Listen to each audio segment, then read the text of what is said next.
இந்த பரிசுத்தமான நாளிலே ஆண்டுடைய செய்தியை உங்களோடு பகிர்ந்து கொள்ளத்தக்கதாக கர்த்தர் எனக்கு ஒரு வாய்ப்பை கொடுத்ததுக்காக நான் ஆண்டுடைய நாமத்திற்கு ஸ்தோத்திரத்தை ஏற்றுக்கொள்கிறேன். கடந்த வாரம் கர்த்தர் நம்மோடு கூட இருந்து அனைத்து காரியத்தையும் வாய்க்க பண்ணி பரிசுத்தமான ஒரு நாளை கண்டுகொள்ளவும் அவருடைய வார்த்தையை கேட்கவும் கர்த்தர் நமக்கு கிருபை பாட்டதுக்காக நான் ஆண்டவரை ஸ்தோத்திருக்கின்றேன். வெயிலுடைய தாக்கம் அதிகமாக இருக்கின்றது. அங்கேதான் வெயில் நின்று அங்கங்கே ஓடி வந்தோம். இங்கே கொஞ்சம் ஜாஸ்தி இருக்குது, பரவாயில்ல. இது அடுத்த வாரத்திலிருந்து குறைவு, வெயிலுடைய தாக்கம் குறையும் என்று சொல்லியிருக்காங்க. இருந்தாலும் தாங்கத்தக்கதாக ஆண்டு நமக்கு பலத்தையும் தயாரித்தையும் ஆண்டு நமக்கு தருவார். இந்த நாளிலே உங்களோடு பகிர்ந்து கொள்ளத்தக்கதாக ஒரு செய்தியை எடுத்துக்கொண்டேன்.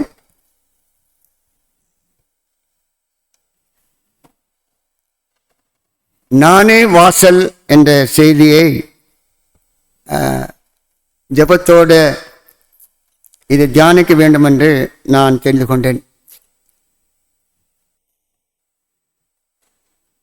சிறுகுடத்தில் படித்து கொண்டிருந்த பொழுது அங்கு ஒரு பெருமாள் கோயில் என்று ஒரு பெரிய இந்து கோயில் இருக்கின்றது. அதை சுற்றி ஏராளமான பிராமணர்கள் வாழ்ந்து கொண்டிருக்காங்க. பிராமணர்கள் எங்கே வாழ்ந்துங்கன்னா ஆறு இருக்கணும், கோயில் இருக்கணும். பெருமாள் கோயில் பெரிய கோயில்.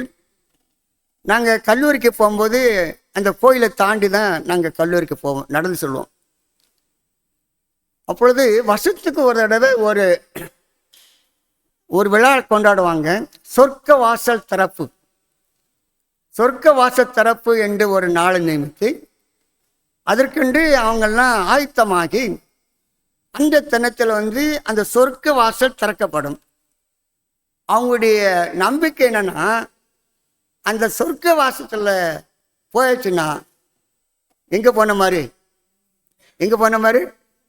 மோட்சம் போன மாதிரி அவங்களுடைய நம்பிக்கை. அதனால ஏராளமான ஜனங்கள் கூடி நின்று முண்டி மோதி அது ஒரு குறிப்பிட்ட நேரத்துக்குள்ள தான் திறந்து வைக்கப்படும். அதுக்குள்ளாக யாரெல்லாம் கடந்து செல்றாங்களோ அவங்க கண்டிப்பாக எங்கே போவாங்க அப்படின்ட்டு ஒரு இன்னொருத்துல பார்த்தேன். ஒரு கோயில் இருக்குது. அந்த கோயிலுக்குள்ள போனோம்னா பாறை கல் இருக்குது, கொஞ்சம் தான் இடைவெளி. அந்த வாசல் வழியா உடம்ப நெளிச்சு அப்படி கடந்தாச்சுன்னா பெரிய ஆஸ்வாதம், பெரிய காரியம் வாழ்க்கையில நடக்கும் என்ற நம்பிக்கையோட முண்டி அடித்து கொண்டு அதில் போவாங்க, அந்த வாசல் வழியாக போவாங்க. கிறிஸ்துக்கு பிரியமானவர்களே, உலகத்தில் ஒரே ஒரு வாசல், நானே வாசல், நானே வழியும் சத்தியமும் ஜீவனுமா இருக்கிறது. அவர் மூலமாக தான் நாம் பரலோகத்துக்கு போக முடியும் என்ற மாபெரும் உண்மையான செய்தியை தேவன் நமக்கு தந்திருக்கிறார். ஆசாரிப்பு கூடாரத்தில் பார்க்கும்போது பிரகாரம், பரிசுத்தலம், மகா பரிசுத்தலம். அந்த ஆசாரிப்பு கூடத்துக்கு போவதற்கு எத்தனை வழி? ஒரே ஒரு வழி. அந்த வழி எதை குறிக்கிறதுன்னா, எதை குறிக்கிறது? இயேசு கிறிஸ்துவை குறிக்கிறது. ஆகவே நம்ம பரலோகத்துக்கு போனோம்னா 12 வாசல் இல்லையா? அந்த வாசல் வழியை யாரெல்லாம் உட்பிரவேசிக்குமோ அவங்க எங்கே போயிடலாம்? பரலோகத்துக்கு போயிடலாம். அப்போன்னா அந்த புதிய எருசலேமுக்கு வாசல் வழியை பிரவேசித்திருக்குது. நாம் ஆயத்தமாக்கி கொண்டிருக்கிறோம். எப்படிப்பட்ட ஆயத்தம் செய்து கொண்டிருக்கிறோம்? அந்த வழியை உள்ள சென்று பரலோகத்துக்கு போகக்கூடிய சரியான தகுதி உள்ள பிள்ளைகளாக நாம் ஆயத்தம் பண்ணி கொண்டு இருக்கிறோமா என்ற ஒரு கேள்வி இன்னைக்கு. ஆண்டவர் என்ன செஞ்சிருக்காருன்னா, பழைய ஏற்பாட்டில் பழைய எருசலேம் சுற்றி ஒரு பெரிய அலங்கம் ஆமாம், அந்த எருசலேம் பட்டணத்துக்கு உள்ளகின்ற தேவாலயத்துக்கு போனோம்னா 12 வாசல்கள் இல்லையா? ஆக பழைய ஏற்பாட்டில் அந்த பழைய எருசலேம் சித்தரிக்கிற அலங்கத்து உள்ள 12 வாசல்கள் வெளிப்படுத்துகின்ற அருமையான ஆவிக்குரிய சத்தியத்தை நம்ம படித்து கடைப்பிடித்து வாழ்க்கையில் அபியாசிப்போமானால் புதிய எருசலேமில் நுழைவதற்கு நாம் தகுதியாக இருப்போம். சரி, அப்படி என்றால் அந்த இஸ்ரவேல் மற்றும் யூதா ராஜாக்கள் நாட்களில் இந்த எருசலேம் பட்டணம், அதுக்குள்ள தேவாலயம், அந்த அலங்கம் எல்லாம் நேர்த்தியாக கட்டப்பட்டிருந்தது. ஜனங்கள்லாம் போய் ஆராதனை செய்து வருவாங்க. இந்த நேபுகாத்நேச்சார் யூதர்களை சிறைப்பிடித்து பாபிலோனுக்கு கொண்டு போவது என்ன செய்தான் என்றால், அந்த தேவாலயத்தை இடித்து நொறுக்கி போட்டான். அது மாத்திரமல்ல, அலங்கத்தில் உள்ள அத்தனை வாசல்களையும் நொறுக்கி போட்டு நெருப்புக்கு அவன் தீக்கு இராக்கி விட்டான். ஆகவே ஆலயம் இடிந்து கிடக்கின்றது, வாசல்கள் தீக்கு இரையாக்கிவிட்டது. இதை பார்த்த நெகேமியா, தேவனுடைய ஆலயம் இப்படி பாழாய் கிடக்கும் போது, இந்த வாசல்கள் எல்லாம் தீக்கு இரையாக்கும் போது எப்படி சுகத்தோட வாழ முடியும்? உடனே என்ன செய்யறாருன்னா, பாபிலோனில் இருந்து அவர் அங்க போறார். நெகேமியா கிளம்பி போய் எருசலேமுக்கு போய் திரும்பவும் அந்த தேவாலயத்தை திரும்ப கட்டுகிறார். பாழாய் தீக்கிரைக்கப்பட்ட அந்த வாசல்கள் எல்லாம் அவர் திரும்ப கட்டுகிறார். அதுக்கு 12 வாசல்கள் இல்லையா? அதுல 12ல் 10 வாசல்கள்லாம் தீக்கி இறைக்கப்பட்டு நொறுக்கப்பட்டு இடிக்கப்பட்டிருந்தன. கடைசியில் 2 வாசல்கள் செப்பு நடல, அது அப்படியே. எனக்கு அருமையானவர்களே, இந்த நாளில் அந்த 10 வாசல்கள் எதற்காக பயன்பட்டன? என்ன ஆவிக்கிற பாடத்தை நமக்கு கற்றுக் கொடுக்கின்றது? இந்த சரித்திர காலத்தை அது அடையாளப்படுத்துகின்றது என்பதை நம்ம படிக்க போனோம். இங்கே வருமன வாலிப்புள்ள இருக்கீங்க. இந்த 10 வாசலில் நான் சொல்ல போகிறேன். இந்த 10 வாசலில் என்ன ஆவிக்கிற பாடு, என்ன சத்தியத்தை நம்ம கொடுக்க போகிறதுன்னு சொல்ல போகிறேன். ஆனால் பேப்பர் எழுதிக்கிடுங்க. முடித்த உடனே நான் கேள்வி கேட்பேன். திடீர்னு அருண் பிரதர் இல்லைங்க அப்படின்னு சொல்லுவேன் இல்லையா? அதனால் வாலிப்புள்ள ரெடியாக இருங்க, ஒரு பேப்பர் எடுத்துக்கிடுங்க. ஆமாம், ஒரு இந்த வாசல் இந்த சத்தியம், இந்த வாசல் இந்த சத்தியம், இதெல்லாம் நம்ம கடைப்பிடிக்கிறோமா? அது கடைப்பிடிச்சா தான் எங்கே போக முடியும்? பரலோக வாசல் வழியா, அந்த வாசல் வழியா நம்ம பரலோகத்துக்கு போக முடியும். சதானே? சரி, 10 வாசலில் வேகமாக சொல்கிறேன். ஆட்டு வாசல் 1, 2வது மீன் வாசல், 3வது பழைய வாசல், 4வது பள்ளத்தோக்கு வாசல், 5வது குப்பை மேட்டு வாசல், 6வது ஊரணி வாசல், 7வது தண்ணீர் வாசல், 8வது குதிரை வாசல், 9 கிழக்கு வாசல், 10 மிப்தாப் வாசல். இந்த 10 வாசல்களை பற்றி நம்ம படிக்க முடியும். கடைசி 2 அந்த இடிக்கப்படாத வாசல், அது எதுன்னா எப்ராயிம் வாசல், இன்னொன்று காவல் வீட்டு வாசல் இல்லை. ஸோ இந்த முதல்ல 10 படிக்க போகிறோம். ஸோ தானே சின்ன ஜோம் பண்ணுமா? அன்புள்ள ஆண்டவரே, இந்த நாளிலே நீர் எங்களுக்கு ஒரு பெரிய பாடத்தை கேட்கும்படியாக எங்களுக்கு தந்திருக்கீங்க. அடியேனே இந்த இடத்துல கொண்டு வந்திருக்கீங்க. உங்களுடைய வார்த்தையை தர வேண்டுமா செபிக்கிறோம். ஆண்டு சமயத்துக்கு ஏற்ற வார்த்தைகளை தந்து ஞானமாக காரியங்களை செய்தியை கொடுக்க கருப்பித்தாங்கப்பா. ஆண்டு அடியேனை மறைத்து நீர் பேச வேண்டுமா செபிக்கிறோம். கேட்ட சத்தியத்தை நாங்கள் மனதில் உள்வாங்கி அதை கடைப்பிடித்து உங்களுடைய ராஜ்யம் பிரவேசிக்க எங்கள் ஒவ்வொருவருக்கும் நீர் கிருபை பண்ண வேண்டுமாய் இயேசுவின் நாமத்தில் ஜெபிக்கிறோம் நல்ல பிதாவே, ஆமீன். வாசல் ஆட்டு வாசல். ஆட்டு வாசல் அதை வாசல் நல்லது. கடை எடுங்க. இந்த எரேமியா 3வது இதை நீ திறந்து வச்சுக்கிடுங்க. எரேமியா 3வது வசனத்தை 3வது அதிகாரத்தை எடுத்து வச்சுக்கிடுங்க. அதில் தான் கிட்டத்தட்ட எத்தனை வசனம் இருக்குது தெரியுமா? அதில் 32 வசனம் இருக்குது. அந்த 32 வசனத்தில் இந்த 10 வாசலில் பற்றி கரெக்டாக போட்டிருக்குங்க. அதை படிக்க போகிறேன். எரேமியா 3:1 எடுத்தவங்க வாசிங்க.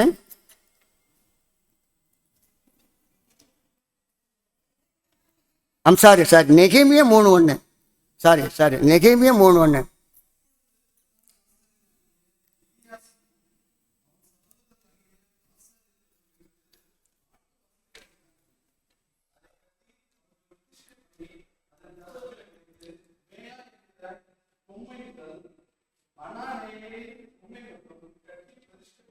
சரி, இந்த முதல் வாசல் பேரு ஆட்டு வாசல். இது மற்ற வாசல் விட ஒரு 3 காரியத்தில் பிரசித்தி பெற்றது இல்லையா? ஒன்று காரியத்தை மறந்துடக்கூடாது. வசனமும் ஆட்டு வாசல் ஆரம்பித்து இந்த நெகேமியா 32வது வசனத்துலையும் எதோடு முடிக்கிறார்? ஆட்டு வாசலோடு முடிக்கிறார். அப்படின்னா ஒரு முக்கியமான ஒரு சத்தியத்தை இந்த பகுதியிலிருந்து நம்ம இந்த 3ஆம் அதிகாரத்திலிருந்து நான் படிக்க போகிறேன் இல்லையா? ஒரு வாழ்க்கையில் எப்போ ஆரம்பித்தாலும் இயேசுவோடு ஆரம்பித்து இயேசுவோடு முடிக்கணும். அப்போ அந்த காரியம் ஜெயமாக இருக்கணும்.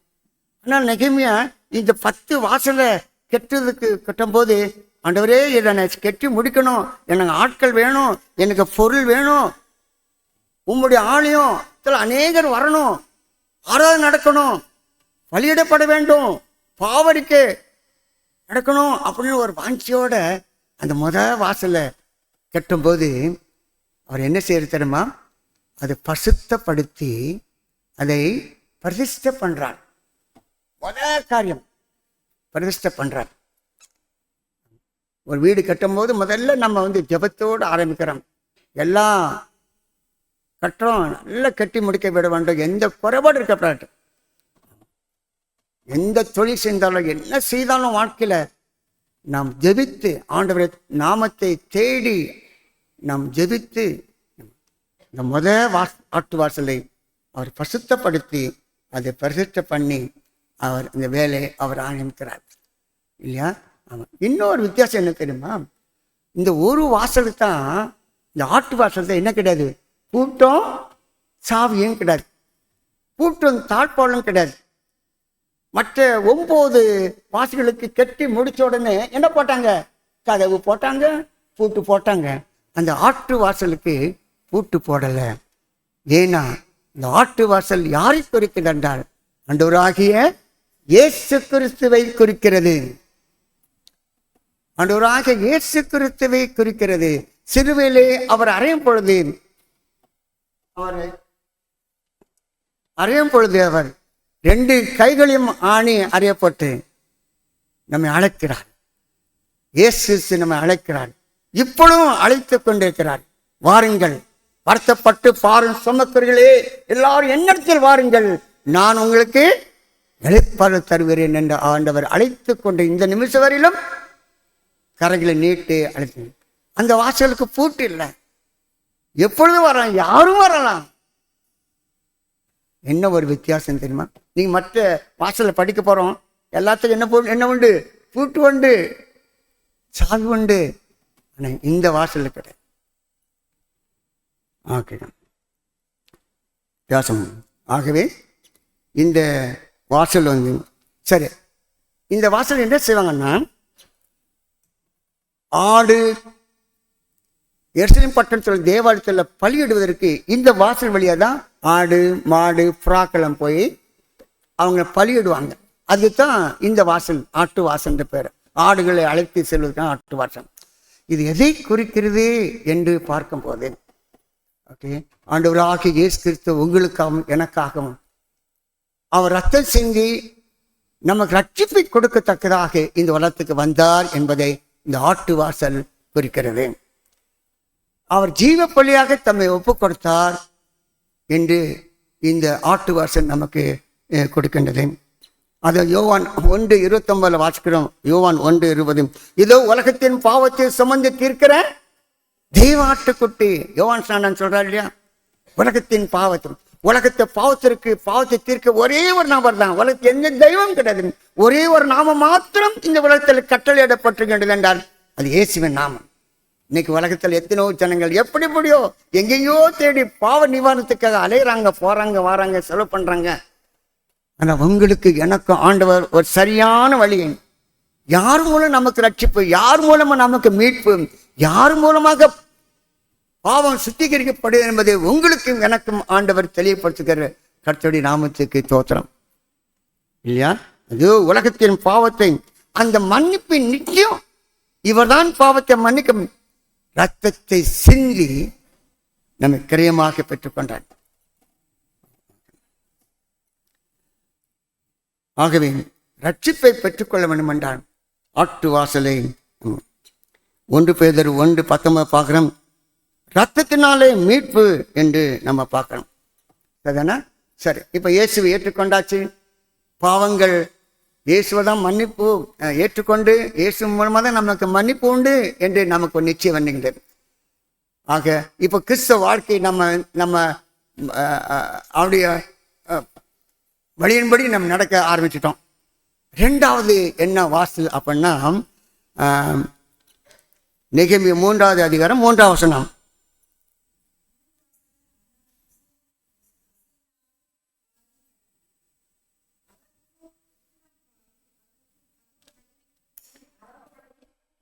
சரி, 2வது வாசல் என்ன வாசல்? ஷார்ட்டா சொல்லுங்க.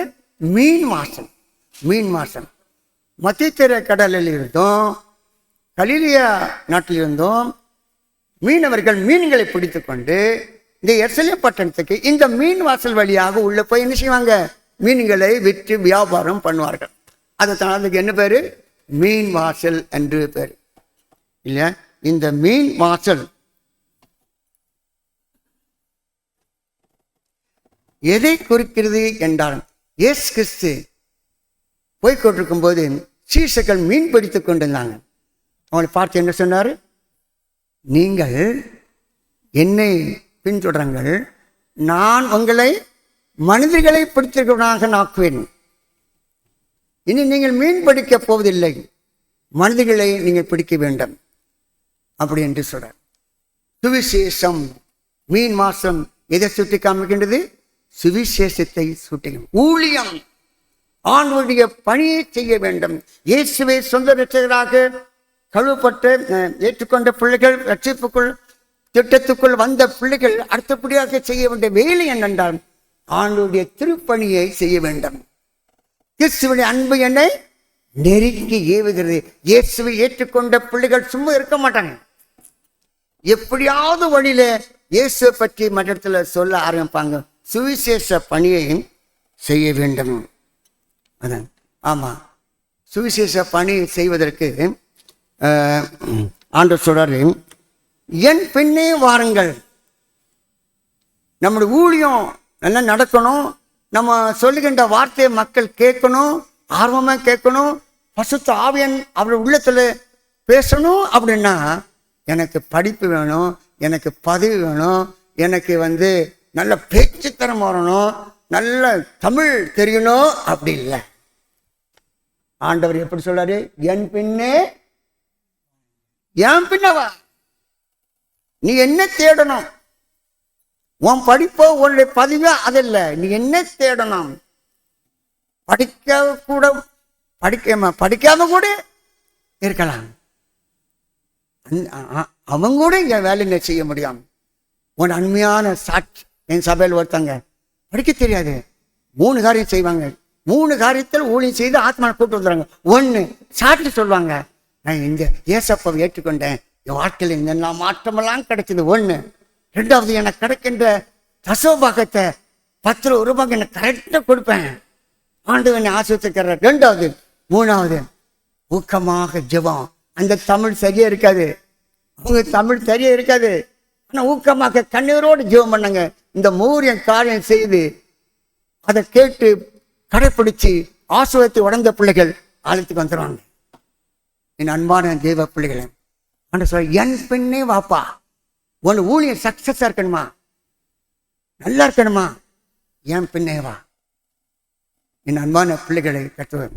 சரி, இதில் என்னன்னா, இயேசு கிறிஸ்துவை ஒன்ஸ் ஏற்றுக்கொண்டாச்சுன்னா, ஆமாம், இந்த சமாரிய ஸ்திரீ தண்ணி எடுக்க வந்தா, இயேசுகிட்ட பேசுகிறா. அப்போ இயேசு தாகமில்லாத தண்ணியை நான் கொடுக்குறேன். அப்படியா, அந்த தண்ணியை தாங்க.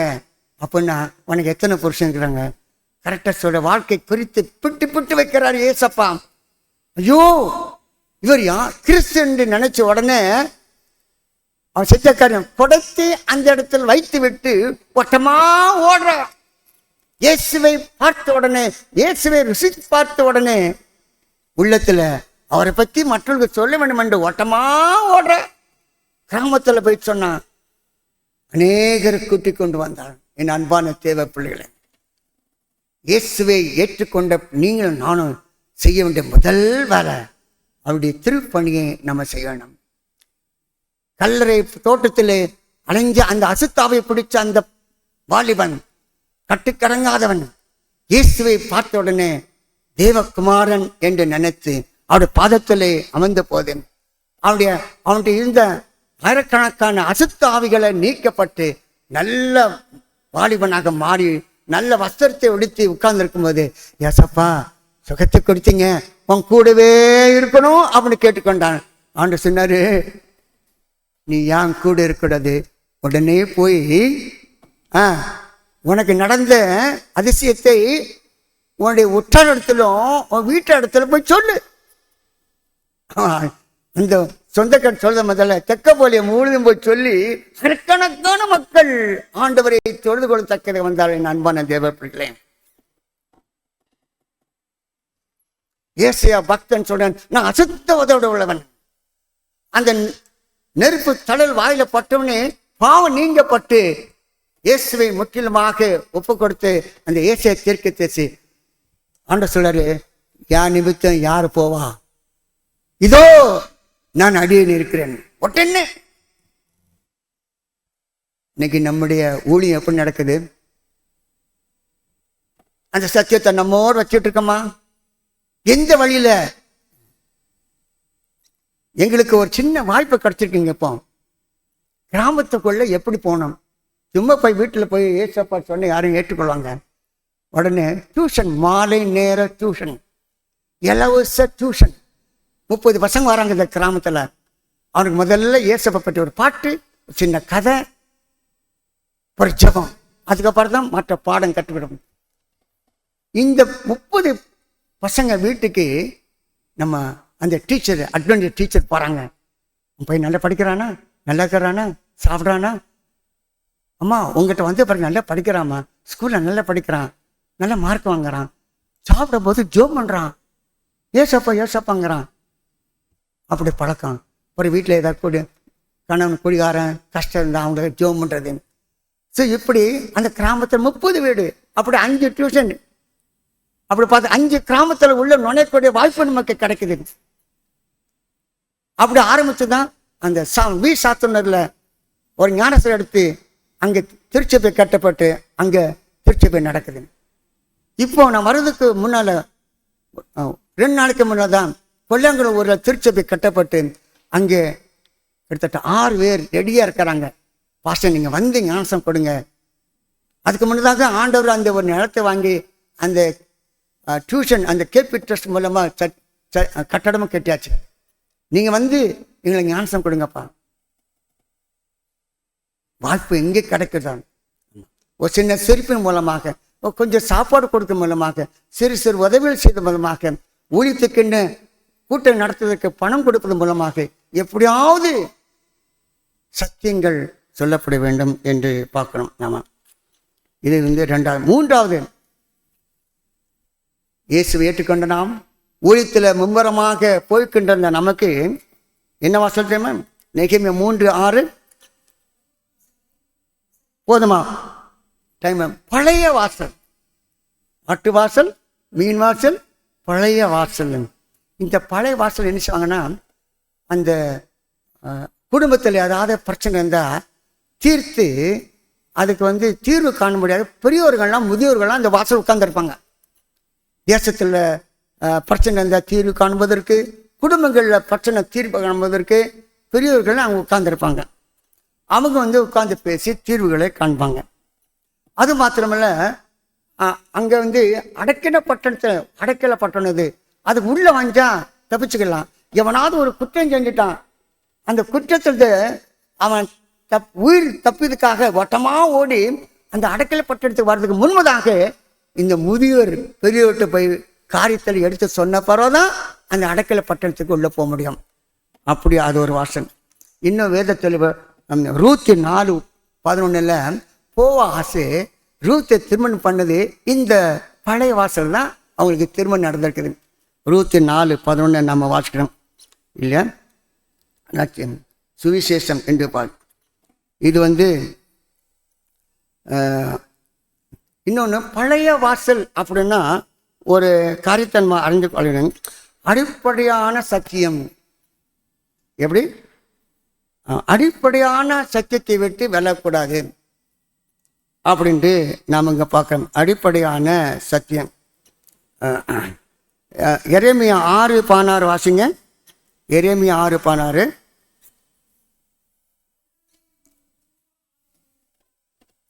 வழிகளிலே நின்று பூர்வ பாதைகள். என் அன்பான தேவ பிள்ளைகளை, தேவன் நமக்கு எத்தனை டாக்டரின்ஸ் கொடுத்துறாங்க? 28 டாக்டரின் கொடுத்துருக்காங்க. இது சத்தியம், இது பூர்வ பாதை, அடிப்படையான சத்தியம். விட்டுறக்கூடாது. இன்னைக்கு பொய்யான சத்தியம் உள்ள வருது, ஆட்டம் பாட்டம் உள்ள வருது, என்னெல்லாமோ சபையை சீர்கொள்ளத்தக்கதாக பொய்யான சத்தியம் உள்ள வருது, பாரம்பரியம் உள்ள வருது. ஆனால் நீல நானும் தேவன் நமக்கு வெளிப்படுத்திருக்கப்பட்டிருக்கின்ற அந்த பூர்வ பாதை, அந்த அடிப்படையான சத்தியத்தை நம்ம விடக்கூடாது என்று நம்ம பார்க்கணும் இல்லையா? சரி, இது 3வது வாசல். 4வது வாசல்ல நெகேமியா 3:13 பள்ளத்தாக்கின் வாசல். போதும். பள்ளத்தாக்கின் இந்த எருசலேமை சுற்றி 7 பள்ளத்தாக்கு, 3 மலைகள். இதுக்கு மத்தியில் தான் இந்த எருசலேம் பட்டணம் இருக்கின்றது. இது ஏன் பள்ளத்தாக்கு வாசல்னா, இது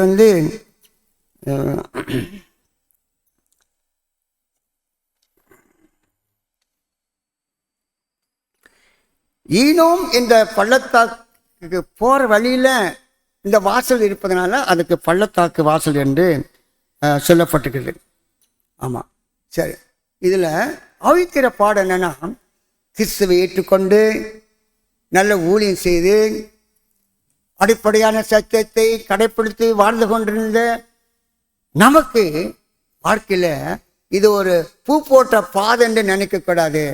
நம்ம வாழ்க்கையில் என்னத்தை சந்திப்போம்? போராட்டங்களை சந்திப்போம், சோதனைகளை சந்திப்போம், பள்ளத்தாக்குகளை சந்திப்போம். அதன் தாவீது சொல்றாரு, நான் மரண இருளின் பள்ளத்தாக்கில் நடந்தாலும் பள்ளப்புக்கு பயப்படணும், என்னோடு கூட இருக்கிறது, உமது கோலும் தடியும் என்னை ஏற்றும். கவலைப்படுறீங்களா? அவனோடு ஆண்டவர் இருக்கிறார். அவன் கோலும் தடியும் நம்மை தேற்றும். பள்ளத்தாக்கு சோதனைகள் போராட்டங்கள் நமக்கு வரலாம். ஆண்டவர் நமக்கு அந்த போராட்டம் கஷ்டங்கள் வரும்போது தான் நம்ம என்ன செய்வோம்? ஆண்டவர் நெருங்கி ஜீப்பா, ஐயோ இந்த நோய் வந்துருக்குது, இந்த கஷ்டமான சூழல் வந்திருக்குதுன்னு உபவாசத்தை ஜெபம் பண்ணுவோம், கண்விழித்து ஜெபம் பண்ணுவோம், நம்ம தாட்டி ஜெபம் பண்ணுவோம். அந்த பள்ளத்தாக்கு அனுபவம் நம்ம வாழ்க்கையில் வரணுங்க. அப்படி மலர் போட்ட பூவில் நடந்து போகிற பாதை கிடையாது கிறிஸ்தவ வாழ்க்கை. மேடும் பள்ளமும் நிறைந்துதான் கிறிஸ்தவ வாழ்க்கை. இப்படிப்பட்ட சூழ்நிலை வரும்போது ஏதோ ஆண்டவர் அவரை நெருங்கி வருவதற்கு இந்த காரியத்தை செஞ்சுக்கிறார். அவர் அதிகமாக அவர் நினைப்பதற்கும் ஜபத்தின் மூலமாக அவர் தேடுவதற்கும் இந்த வாய்ப்பு எனக்கு கொடுத்திருக்கிறார் என்று நாம் நினைக்க வேண்டும். என்று நான் மரண இருளும் பள்ளத்துக்கு நடந்தாலும் வல்லாப்புக்கு பயப்படும் தேவர் என்னோடு கூட இருக்கும், கோலும் தடியும் என்று என்ன ஒரு சவால் விடுறாரு பாருங்க தாவீது. நீங்கள் நானும் அப்படி சவால் விடணுங்க. என்ன வந்தாலும் பரவாயில்ல, தேவன் என்னை அற்புதமாக நடத்துவார். ஏன்னா அவருக்காக ஊழியம் செய்கிறேன், அவரை ஏற்றுக்கொண்டேன், அவருக்காக ஊழியம் செய்கிறேன். அவருடைய சொல்லப்பட்ட அந்த அடிப்படையான சத்தியத்தை நான் கடைப்பிடிக்கிறேன். கர்த்தர் அற்புதமாக நம்மை கிபி 390 என்ன ஆச்சுன்னு பார்த்தீங்கன்னா, கான்ஸ்டன்டினோபிள் நல்ல கவனிங்க. கான்ஸ்டன்டைன் என்ன செஞ்சான்னா, ரோம பேரரசன் கிறிஸ்துவ மதத்தை ஒரு அரசாட்சி ஒரு ஆட்சி மார்க்கமாக மாற்றிட்டார். எப்படி? கிறிஸ்துவ மதத்தை ஒரு ஆட்சி மார்க்கமாக மாற்றிட்டாரு. அப்போன்னா அந்த ஆட்சி, ரோம ஆட்சி கிறிஸ்துவ ஆட்சி. அவர் என்ன சொன்னாரோ எல்லாரும் கிறிஸ்துவ மாறணும் அப்படி சொன்னார். அந்த கிறிஸ்துவ ஒரு ஆட்சியாக மாறினால அநேக ஜனங்கள் கிறிஸ்துவ மதத்துக்கு வந்தாங்க. நம்பர் கூடிச்சது. ஆனா ஆவிக்குரிய நிலைமை பள்ளத்துக்கு போல சரிந்து போயிட்டு, கூட்டத்தை சேர்க்கணும் ஆசைப்பட்டாரு. அந்த ஜனங்கள் என்ன கேட்டாங்க தெரியுமா? நாங்கள் இதுவரையிலும் சிலை கும்பிட்டோம், நீ எனக்கு சிலை உண்டாக்கணும், நாங்கள் ஏற்றுக்கொள்வோம். அங்கதான் ரோமன் கத்தோலிக்க சபையில் என்ன வந்தது? சிலை வழிபாடு வந்தது. அது மாத்திரமா அந்த ஜனங்கள் சொன்னாங்க, நாங்கள் சூரிய வணக்கம் பண்ணுவாங்க, சூரிய வணக்கம் செய்கிற ஆட்கள், நீ எங்களுக்கு அந்த பெர்மிஷன் கொடு, நாங்கள் உங்களோட சேர்ந்துக்கிறோம். சூரியனுக்கு இன்னொரு பேர் என்ன தெரியுமா? ஞாயிறு. ஞாயிறு ஆசிரிப்பை உள்ள கொண்டுட்டாரு. நம்பர் கூடிச்சது. ஆனா ஆவிக்குரிய சத்தியம் விழுந்து போயிடுச்சு. தவறான போதனைகள் என்று நம்ம பார்க்கணும். பள்ளத்தாக்கு வாசனம் மிக ஜாக்கிரதையா நம்ம இருக்கணும். ரொம்ப ஜாக்கிரதையா நம்ம இருக்கணும். அதுக்கப்புறம் 5வது வாசல் என்னன்னா, குப்பை மேட்டு வாசல். 3:14 வாசிங்க. அப்படிதான் போட்டுக்குது. 3:14. குப்பை மேட்டு வாசல். குப்பை என்னென்ன? எருசலேம் பட்டணத்தில் அங்கே பாருங்க, எருசலேம் பட்டணத்தில் அந்த ஆடு மாடெல்லாம் போய் பலியிடுவாங்கல்ல, அந்த என்ன சொல்றது, அந்த சாம்பல் குப்பை வேண்டாத பொருட்கள்லாம் எல்லாத்தையும் அள்ளிக்கொண்டு என்ன செய்வாங்க? இந்த வாசல் வழியாக தான் வெளியே கொண்டாந்து பள்ளத்தாக்கில் கொட்டுவாங்க. அதனால தான் அதுக்கு என்ன பேர்? குப்பை மேட்டு வாசம். குப்பை, நம்ம வாழ்க்கையில குப்பை இருக்குங்க, சுத்திகரிக்கப்பட வேண்டும். நம்ம வாழ்க்கையில குப்பை இருக்குது, அழுக்கிற வாழ்க்கையில குப்பை இருக்குது, அது சுத்திகரிக்கப்பட வேண்டும் என்று நம்ம அழுக்கிறோம். ஓகே. 2 கொரிந்தியர் 7:1 வாசிங்க. 2 கொரிந்தியர் 7:1. 2 கொரிந்தியர்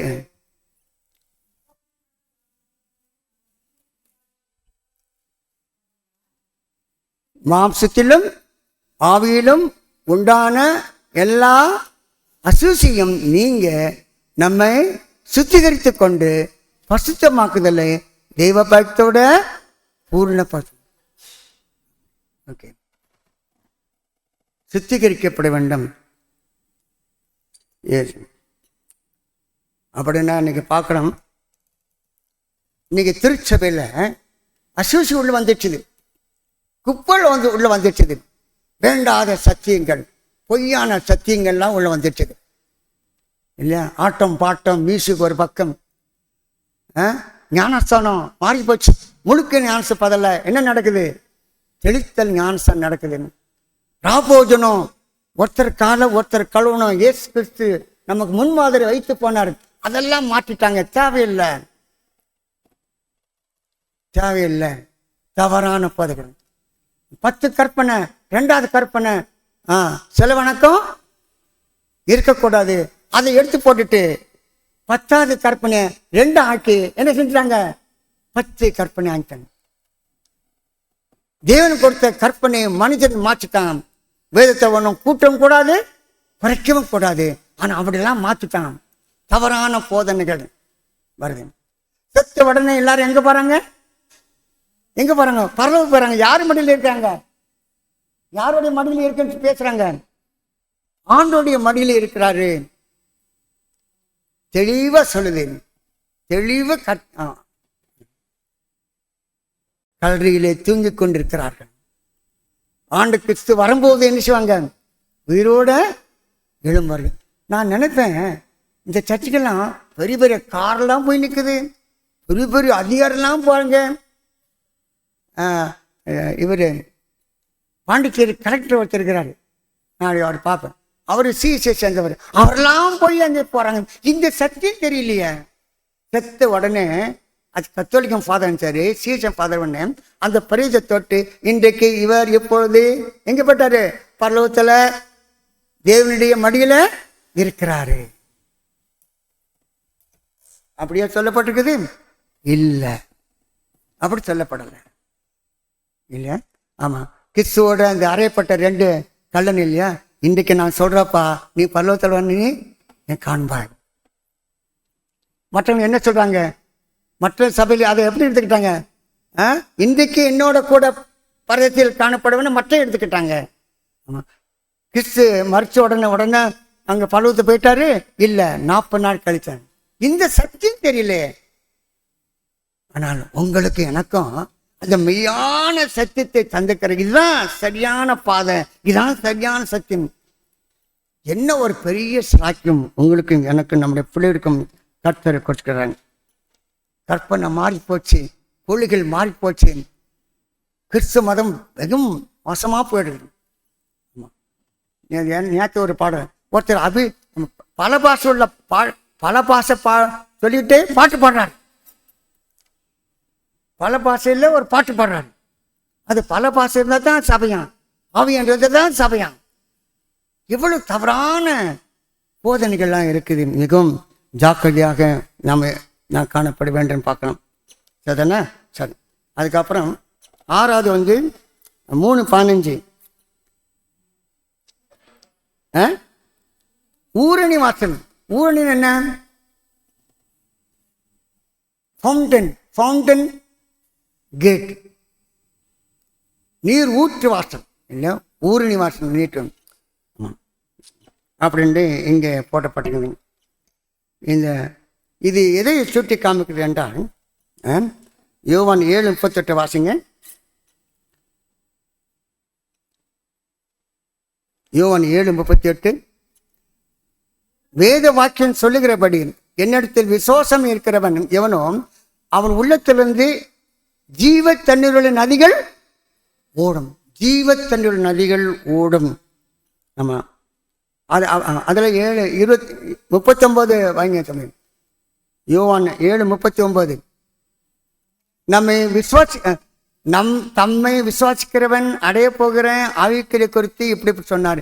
இயேசு இன்னும் 7:39 யோவான் 7:39 தான்.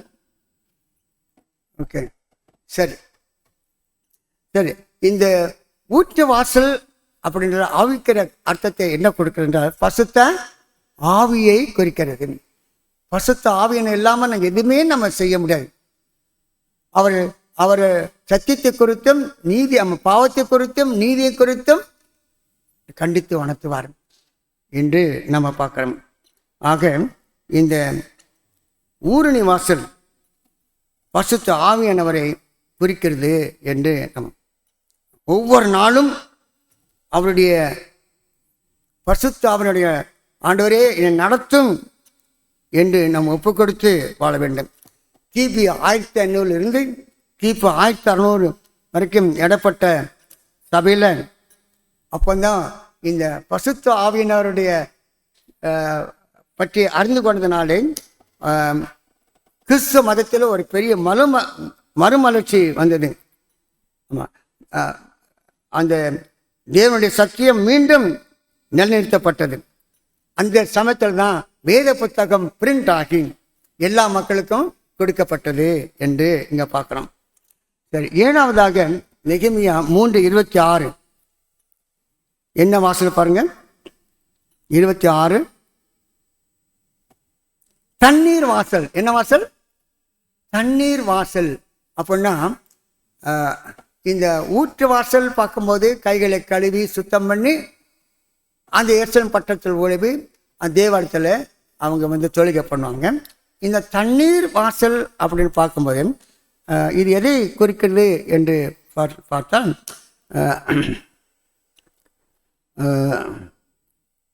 எபேசியர் 5:26 வாசிங்க. எபேசியர் 5:26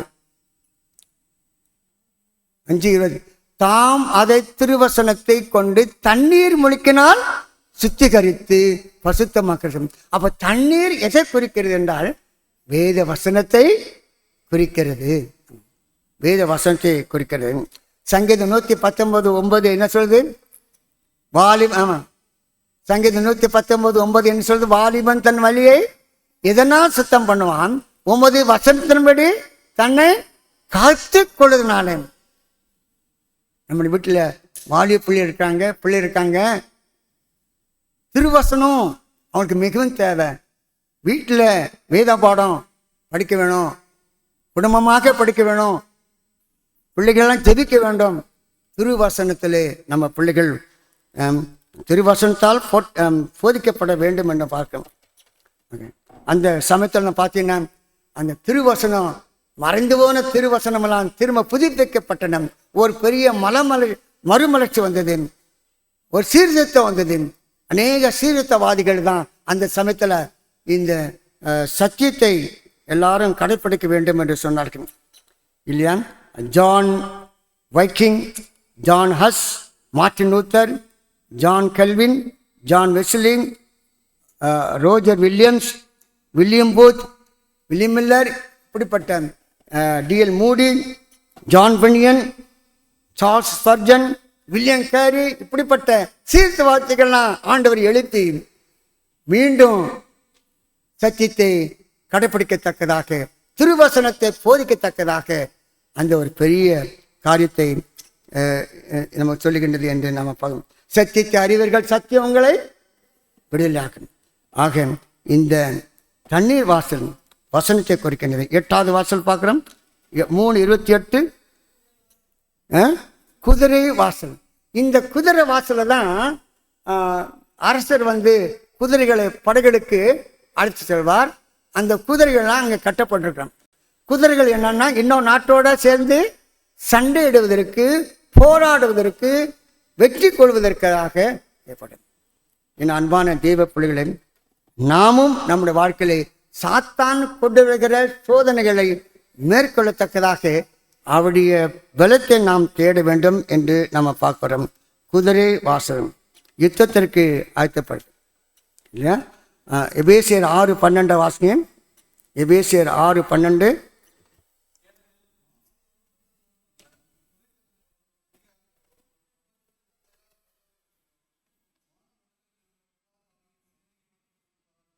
ஆமாம், சரீர போராட்டம் மாத்திரமல்ல, மாமிச போராட்டம், ஆவிக்கிற போராட்டங்கள் நமக்கு உண்டு. பிரச்சனைகளோடும், அதிகாரங்களோடும், இப்பிரபஞ்சத்தின் அதிகார லோகாதிபதிகளோடும், வானம் மண்டங்களில் உள்ள பொல்லாத ஆவிகளின் சீனிகளோடும் நமக்கு போராட்டம் உண்டு. அந்த கருத்து தான் இந்த வாசல் நமக்கு ஆவிக்கிற கருத்தை நமக்கு தெளிவுபடுத்துகின்றது என்றால், ஆம், கிபி 1900 பிற்பட்ட காலத்தில் தான் விஞ்ஞான ரீதியாக பல முன்னேற்றங்களை நாம் கண்டு கொண்டோம். அந்த கிபி 1900 நூற்றாண்டில் தான் 2 உலக யுத்தம் நடந்தது. எத்தனையோ ஜனங்கள், ஆயிரக்கணக்கில் லட்சக்கணக்கில் மக்கள் அழிந்து பண்ணாங்க.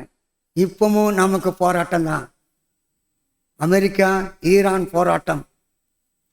அதனால அநேக மக்கள் பாதிக்கப்படுகின்றாங்க, அநேகர் இறந்து போனாங்க, பொருள் வீழ்ச்சி நடந்துகிறது, மக்கள் ஒரு சமாதான முறையில் வாழ முடியல என்று பார்க்குறோம். இந்த கடைசி காலத்தில் நாம் வாழ்வதற்கு கர்த்தருடைய பலத்தை கொண்டு வாழ வேண்டும். எது குறையப்பட்டாலும் கர்த்தருடைய நம்புகிற பிள்ளைகளுக்கு ஆண்டவர் கண்டிப்பாக போஷிப்பார், நடத்துவார் என்று பார்க்குறோம். அதுக்கு அடுத்தபடியாக கிழக்கு வாசல் 3:29 முடிக்க போகிறோம். 3:29 என்ன வாசல்? கிழக்கு வாசல் 29 கிழக்கு வாசல். இந்த கிழக்கு வாசல் என்ன? இந்த வாசலுக்கு கிழக்கு தான் என்ன இருக்குதுன்னா ஒலிவு மலை இருக்குது. அது அந்த ஒலிவு மலைக்கு கிழக்கு பக்கம் இருக்குதா இந்த கிழக்கு வாசல். அதனால கிழக்கு வாசல் சொல்றாங்க. ஒலிவு மலை என்ன வருது? ஆண்டவர் 2ஆம் தரம் வரும்போது எங்க வருவாரு? ஒலிவு மலைக்கு வருவாரு. அவர் பாதம் பட்ட உடனே இந்த ஒலிவு மலை என்ன செய்யும்? 2ஆ கிழக்கு மலக்காக பிளந்து ஒரு பாதி தெற்கையும் ஒரு பாதி வடக்கையும். இரண்டாம் வருகை. இரண்டாம் வருகையை வெளிப்படுத்துகின்றது இந்த கணக்கு வார்த்தைகள். நம்ம அதுக்காக ஆண்டவரை சந்திக்க ஆயத்தமாக இருக்கிறோமா? ஓகே. சகரியா 14:4 வாசிங்க. சகரியா 14:4. சகரியா 14:4. அந்நாளிலே அவருடைய பாதங்கள் கிழக்கே எருசலேமுக்கு எதிரே இருக்கிற ஒலிவுமலைக்கு மேல் நிற்கும். அப்பொழுது மகா பெரிய பள்ளத்தாக்கு உண்டாக்கும்படி ஒலிவுமலை தன் நடுவதிலே கிழக்கு மேற்காக பிளந்து அதனாலே ஒரு பாதி வட பக்கத்தில் இயேசு கிறிஸ்து வரப்போகிறேன். நீங்க யூத நாட்டில் யாராவது செத்தா எப்படி அடக்கம் பண்ணாங்க தெரியுமா உங்களுக்கு? இது கிழக்கு வச்சிடுங்களேன், இது மேற்கு. கிழக்கு திசை ஆண்டவராக போகிறான். அந்த பிரேதத்தை என்ன சொன்னாங்கன்னா கால் கிழக்காவும் தலை மேற்காவும். அப்படி இயேசு கிறிஸ்து வரும்போது அப்படி எந்திரிப்பாங்களாம். இப்பவும் அப்படி படுக்கிறாங்க. யூதர்கள் பிரேதத்தை அடக்கம் பண்ணும்போது கால் கிழக்காவும் தலை மேற்காவும். அப்படி கிறிஸ்துவை வரும்போது கண்டிப்பா இவங்க பார்ப்பாங்க. அப்ப எழுந்திருக்கும் போது கிழக்கு நோக்கி பார்த்து எழுந்திருப்பாங்க. என்ன ஒரு பாக்கியம் இல்ல, ஒரு பெஸ்ட் ஹோப். உங்களுக்கு எனக்கு ஆண்டவர் பெரிய நம்பிக்கை வச்சிருக்கிறார். கர்த்தர்கள் மருத்துவர்கள் என்ன சொல்றாங்க? உயிர்த்தெழுவார்கள். கிறிஸ்துக்கு வரும்போது உயிர்த்தெழுவார்கள். கர்த்தர்கள் மருத்துவர்கள் உயிரோடு இருக்கிற பிள்ளைகளும் மறுரூபமாக்கப்படுவார்கள். இவங்கெல்லாம் அழைத்து கொண்டு போய் 6 வருஷம் ஆராய்ச்சி செய்து அந்த 6 வருஷத்துல இவங்களும் வரமாட்டாங்கன்னு நினைப்போம். அவங்க வந்திருக்காங்க. இவங்கெல்லாம் பருவத்துக்கு வருவாங்கன்னு நினைச்சா அவங்க வரல, வரமாட்டாங்கன்னு அவங்களும் வந்திருக்காங்க. ஏன் இந்த கேள்வியை ஏசப்பட்டான் எல்லாரும் கேட்போம். எங்க அப்பா வரல, எங்க அம்மா வரல, என் பிள்ளைகள் வரல, எல்லாரும் சேர்ந்துதான் கோயிலுக்கு போனோம். ஏன்? ரட்சிப்பு தனிப்பட்ட. எங்க அப்பா அம்மா நல்லா செத்து இருக்காங்க, நான் அவங்க பிள்ளை, கண்டிப்பா நான் பரலோகத்துக்கு போவேன். முடியவே முடியாது. ரட்சிப்பு தனிப்பட்ட நபருக்கு உள்ளது. தனிப்பட்ட நபருக்கு உள்ளது. வெளிப்படுத்தல் 22:20 வாசிங்க. வெளிப்படுத்தல் 22:20. இவர்களை சாட்சியாக அறிவிக்கிறவர் மெய்யாகவே நான் சீக்கிரமாய் வருகிறேன் என்கிறார். ஆவின் கர்த்தராகிய ஆண்டவரே, ஒரு பாக்கியமுள்ள நம்பிக்கை ஆண்டவன். கடைசியாக மிப்காத் வாசல் 3:31. மிப்காத் வாசல். அது என்ன மிப்காத் வாசல்? கணக்கெடுக்கிற வாசல், ஆராய்ந்து பார்க்கிற வாசல். இது முக்கியமானங்க. இப்போதான் இந்த காலகட்டத்தை நம்ம இருந்துட்டு இருக்கோம். எவ்வளவு அருமையான மிப்காத்தன கணக்கெடுற ஆராய்ந்து பார்த்தல். சங்கீதம் 139 23 24 வாசிங்க. தாவீது சொல்றாரு பாருங்க. சங்கீதம் 139 23 24. தேவனே, என்னை ஆராய்ந்து என் இருதயத்தை அறிந்து கொள்ளும், என்னை சோதித்து என் சிந்தனைகளை அறிந்து கொள்ளும். வேதனை உண்டாக்கும் வழி என்னிடத்தில் உண்டோ என்று பார்த்து நித்திய வழியிலேனே. நான் என் உள்ளத்தை அறிந்து பார்க்க முடியாதுங்க. நான் அந்த சகோதரன் உள்ளத்தை என்ன நினைக்கிறாரு, என்ன செய்யறாரு, எனக்கு அறிந்து கொள்ள முடியாது. என் உள்ளத்தையும் மற்றொருத்த நான் ஆராய்ந்து அறிந்து கொள்ள முடியாது. அதான் சங்கீதம் பார்த்தாரு. தேவனே, என்னை ஆராய்ந்து நீர் என்னை ஆராய்ந்து. இப்போ என்ன நடந்து கொண்டிருக்கிறதம்மா? நியாயத்தீர்ப்பு நடந்து கொண்டிருக்கிறது. என் அன்பான தேவ பிள்ளைகளை, நியாயத்தீர்ப்பு இப்போ நடந்து கொண்டிருக்கிறது. நம்முடைய கேஸ் அங்கே வருது. நியாயத்தீர்ப்பில் நம்ம நிற்க போறோம். நியாயத்தீர்ப்பில் நம்ம நிற்க போறோம். ஒருவரும் தவறி போவதில்லை. எல்லாரும் என்ன கொடுத்தாகணும்? கணக்கு. அப்போ நம்முடைய செயல்கள் ஒவ்வொன்றிலும் கவனமாக தரத்தோடு வசனத்தின்படி வாழுகிறோமா, சத்தியத்தின்படி வாழுகிறோமா, சத்தியத்தின்படி இந்த காரியத்தை செய்கிறோமா என்று சரி பார்த்து. அதான் யோபு சொல்றாரு அவருடைய பிள்ளைகளுக்காக, ஒருவேளை என் பிள்ளைகள் தவறு செய்வாங்களோ செய்தற்கெல்லாம் நினைத்து அனுதினமும் என்ன செய்வாராம்? சகன பலியிட்டு பிள்ளைகளுக்காக ஜெபம் பண்ணுவாராம். அனுதினமும். என் அன்பான தேவ பிள்ளைகளே, அனுதினமும் ஆண்டுடைய பாதத்தை நாம் உட்கார்ந்தேன். ஆண்டவர் நீர் என்ன உள்ளத்தை என்னை ஆராய்ந்து பாருங்க, எனக்கு என்ன குறை இருக்குது, என்னை வெளிப்படுத்தும், என்னை சுட்டி காமியம், நான் திருந்தணும் என்று நம்ம பார்க்கணும். ஆராய்ந்து நம்ம பார்க்கணும்.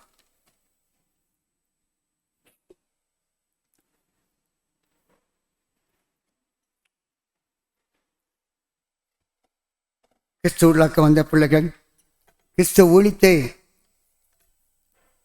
செய்யும்படியாக வாழ்ந்து கொண்ட பிள்ளைகள் பள்ளத்தாக்கு வழியாக நடந்து கொண்டிருந்தாலும் ஆண்டுடைய வார்த்தைக்கு வாங்கி தவறான போதனைகளுக்கு நம்ம விட்டு கொடுக்காமல் தேவன் நமக்கு கொடுக்கப்பட்ட சத்தியத்திலே நிலைத்திருந்தேன்.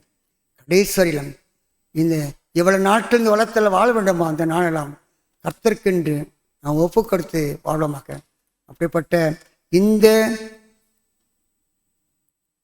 பழைய எருசலேமில் இடிக்கப்பட்ட அந்த அலங்கத்தின் வாசல் நமக்கு போதிக்கின்ற இந்த ஆவிக்கிற பாடத்தை நாம் கடைப்பிடித்தால் மாத்திரம்தான் எங்கே போக முடியும்? புதிய எருசலேமில் வாசல் வழியாக பிரவேசிக்க முடியும். ஆகவே இந்த சத்தியத்தின்படி நாம் நடக்கணும், ஒப்பு கொடுப்போம். கர்த்தர் நம்மை இந்த பாதம் வழியாக நடத்தி ஆண்டுடைய ராஜ்யத்திற்கு நம்ம தகுதியாக்க முடியாத அவருடைய கர்த்தர்களாக ஒப்பு கொடுப்போம்.